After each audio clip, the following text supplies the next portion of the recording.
morning, students. How are you? I hope all of you are fine today. Students, yesterday we have discussed about cotton. We are discussing chapter 3. Today we will continue this chapter. Today day is Monday and date is 25. Students, yesterday we have discussed about cotton and we know that cotton is very important fiber, important fabric. Today, after cotton, jute is also an important. Today we will discuss about jute and this is called a golden fiber. Jute is called a golden fiber. After cotton, jute is very important fiber that is called a golden fiber. Jute students different plants जो होते हैं उनसे हम कहीं किसी के leaf से fibre लेते हैं, कहीं से जैसे कॉटन से कॉटन बॉल्स पे फाइबर होता था। तो ऐसे ही जूट जो होता है, जूट जो हमें कहाँ पे मिलता है, ये जूट प्लांट के स्टेम से ऑब्टेन्ड होता है। कहाँ से ऑब्टेन्ड होता है? From the stem of the jute plant. जो जूट जो प्लांट है उसके जो ट्रीज की जो हाइट है वो कितनी होती है? 2.5 से लेके 3.5 मीटर टॉल होते हैं। इनकी हाइट कितनी होती है? 2.5 टू 3.5। और जो जूट प्लांट है, जैसे कि ब्लैक क्ले सोइल में आप कॉटन को ग्रो करते थे, ऐसे ही जूट जो प्लांट है वो कैसी सोइल में होता है? एल्वलाई सोइल में। कौन सी सोइल में होता है? Alveoli soil. जो एल्वलाई जो सोइल होती है ये मोस्टली कहाँ पे होती है? जैसे कि हमारे डेल्टा रीजन्स में होती है, जैसे कि गंगा, ब्रह्मपुत्रा, ये जो रिवर है इनके जो डेल्टा रीजन है वहां पे कौन सी सोइल होती है? Alveoli soil. इसलिए जो मोस्टली जो जूट प्लांट है ये गंगा, ब्रह्मपुत्रा, इन जो रिवर्स हैं इनके डेल्टाज पे क्या होता है? ये ज्यादा होता है। हमारा जो कंट्री है उसमें जो मोस्टली जो जूट प्लांट है वो कहाँ पे होता है?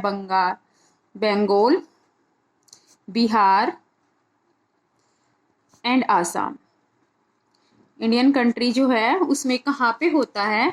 इंडिया में बंगाल, बिहार और आसाम। कौन सा प्लांट क्या होता है वहां पे? कौन सा फाइबर ज्यादा होता है? Jute fibre. जूट फाइबर को क्या बोलते हैं? Golden fibre. और जूट हमें कहाँ से मिलता है? From the stem of the jute plant. जो जूट प्लांट होती हैं उनकी हाइट कितनी है? 2.5 टू 3.5। ये कौन सी सोइल में होता है? Alveoli soil. ये मोस्टली एल्वलाई सोइल कहाँ पे होती है? On the delta of Ganga and Brahmaputra etcetera. And India में कहाँ पे? बंगाल, बिहार एंड आसाम। अब सबका अलग अलग सीजन होता है। तो जो जूट प्लांट है वो कौन सी सीजन में होता है? Rainy season. ये मोस्टली कौन सी सीजन में होता है? रेनी सीजन में।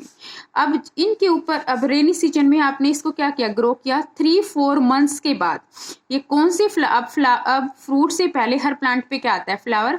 तो 3 to 4 मंथ्स के अंदर ये क्या कौन से फ्लावर शो करता है? Yellow flower. इसके ऊपर क्या आ जाते हैं? Yellow flower.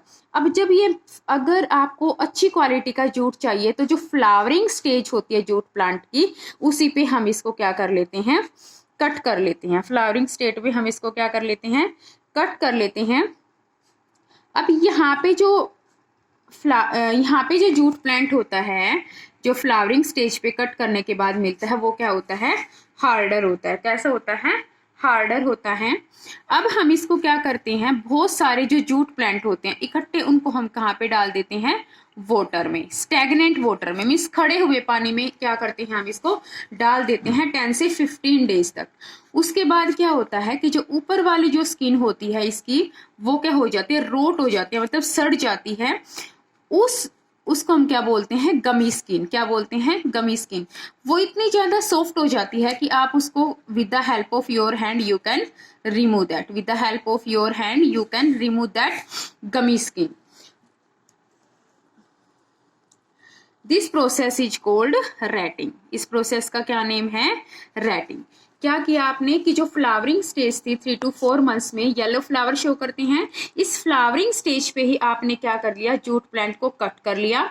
और वो जूट प्लांट जो होते हैं वो हार्डर होते हैं। देन आप उसको कहाँ पे रखते हो, 10 to 15 डेज तक स्टेगनेंट वाटर में, मीन्स जहाँ पे पानी खड़ा हुआ हो उस पानी में आप उसको डाल देते हो, तो उसके ऊपर वाली जो स्किन है मीन्स वो रेड हो जाएंगे, सड़ जाएंगे। ऊपर वाली जो स्टीम है वो स्किन है वो क्या हो जाएगी, सॉफ्ट हो जाएगी। उसको आप क्या बोलते हो, गमी स्किन। और उसको with the help of your hand you can remove. And the name of this process is rating. The name of this process is rating. Now property of jute plant. Jute जो fibres होते हैं वो colour में क्या होते हैं, इनकी properties of jute plant. Jute fibres जो कलर में कैसे होते हैं, pale yellow. The colour of the jute plant is pale yellow. कितने होते हैं, 2-3 मीटर लॉन्ग, 2-3 मीटर लॉन्ग। और इनका जो टेक्सचर होता है, मीन्स कि आप जब इनको टच करते हो तो इनका जो टेक्सचर होता है, जब आप छूते हो तो इसको आपको कैसा फील होता है, जस्ट लाइक सिल्की टेक्सचर। कैसा फील होता है, सिल्की टेक्सचर। मीन्स इनका टेक्सचर क्या होता है, सिल्की। जूट फाइबर्स होते हैं दैट इज वेरी स्ट्रोंग। ये क्या होते हैं, स्ट्रोंग होते हैं। That's why because they are strong, तो तभी इनका हम यूज क्या बनाने के लिए करते हैं, गनी बैग्स। क्या बनाने के लिए यूज करते हैं, gunny bag, shopping bag, ropes. ये सारी चीजें बनाने के लिए हम किसका यूज करते हैं, जूट का। किसका यूज करते हैं, जूट। जैसे कि आजकल जो बहुत अच्छी क्वालिटी के जूट फाइबर भी हैं, तो उसके लिए हम उसका यूज हम कहाँ पे करते हैं, फैशन वियरिंग ड्रेस बनाने के लिए। कैसी ड्रेस बनाने के लिए, फैशन वियर ड्रेस बनाने के लिए। I think it's clear students. Now we will discuss about history of clothing material. Now we will discuss about history of clothing material, कि जो क्लोथिंग मटेरियल है उसकी क्या हिस्ट्री है। स्टूडेंट, जब स्टोन एज थी, आपने एसएसटी में रीड किया होगा कि जो स्टोन एज थी, जब हमारा पत्थर का जो युग था, उस टाइम पे जो हमारे लोग थे वो क्या थे, पीपल्स डजंट वियर क्लोथ्स, क्योंकि on that time there is no clothing system. तो जो पीपल है वो अपनी स्किन को कैसे ढकते थे, एनिमल स्किन से, या फिर बार्क ऑफ ट्रीज, पेड़ों की बहुत बड़ी बड़ी छाल से, या फिर जो लीव्स हैं, प्लांट्स के जो लीफ है, उनसे अपनी स्किन को क्या करते थे, अपनी बॉडी को क्या करते थे, कवर करते थे। कि स्टोन एज में जब हमारे पास क्लोथ्स नहीं थे तो हम अपनी स्किन को कैसे कवर करते थे, अपनी बॉडी को कैसे कवर करते थे, with the help of animal skin, bark of trees, या फिर with the help of leaves. लेकिन ये हम गर्मियों में यूज करते थे, लेकिन जब सर्दियां होती थी तो फर यूज करते थे, या कई जगह पे हम एनिमल स्किन का भी यूज करते थे। आफ्टर दैट जब हमारी जो इंडस्ट्रीज हैं या हमारी एग्रीकल्चर जब डेवलप हुई तो उससे हमें क्या मिला, कॉटन। क्या मिला, कॉटन, फ्लैक्स। तो इनका फिर उसके बाद हम क्या करने लगे, इनका यूज करने लगे। सबसे पहले हमने क्या किया कि इन कॉटन, फ्लैक्स से हम अपनी बॉडी को कवर करने लगे। इनसे फिर हम मैट बनाने लगे, बास्केट्स बनाने लगे, जिनको हम अपने सामान को यहाँ वहां लेने जाने के लिए यूज करते थे। नेक्स्ट वन है स्टूडेंट कि जो हम क्लोथ्स हैं वो हम क्यों वियर करते हैं, क्लोथ्स को वियर करने की हमें क्या रिक्वायरमेंट थी।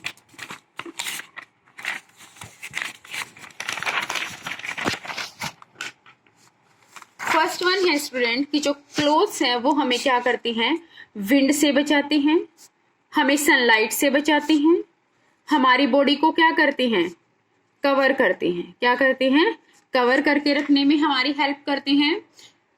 एंड नेक्स्ट क्या है कि ये हमें हीट जो होती है, जैसे कि विंड से बचाते हैं, सन से बचाते हैं, हमें हीट से बचाते हैं, हमारी बॉडी को कवर करते हैं।